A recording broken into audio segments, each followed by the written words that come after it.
এখন বাজে হলো রাত 10:20। এই যে একটা ট্রাক, আর এই যে দেখেন আরেকটা ট্রাক, এটাতে মানুষ চলাচল করে, রিক্সা চলাচল করে, পুরো রাস্তাটা জ্যাম খেয়ে রয়েছে। মাত্র বাজে হলো 10:20।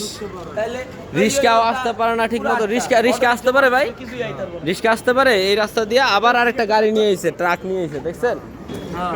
আবার আরেকটা ট্রাক নিয়ে এসো। তোমরা বিবেকটা কি আলা চিন্তা করো। আবার আসো তুমি আবার আসো। এই যে লোকজন আইতে পারতেছে, দেখো লোকজন আইতে পারতেছে, দেখো দি জ্যাম খায় রয়েছে রাস্তাটা, লোকজন আইতে পারতেছে। তোমার আবার কই দাঁত বেকায় আসো। হ্যাঁ, ওই কন্ট্রাক্টর কেটা আবার ফোন দাও, ফোন দিয়ে আনাও। 10টা বাজে গাড়ি ঢুকায় লাইছে এলাকার ভিতরে। দেখেন কি অবস্থা, মানুষজন চলাফেরাই করতে পারত না। ধুলা দিয়া মানুষ মানে অতিষ্ঠ হয়ে গেছে এদের জ্বালায় অতিষ্ঠ হয়ে গেছে।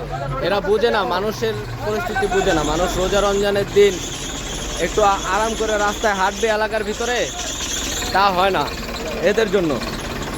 তো অবশেষে আমাদের তোপের মুখে পড়ে তারা গাড়ি সরাইছে।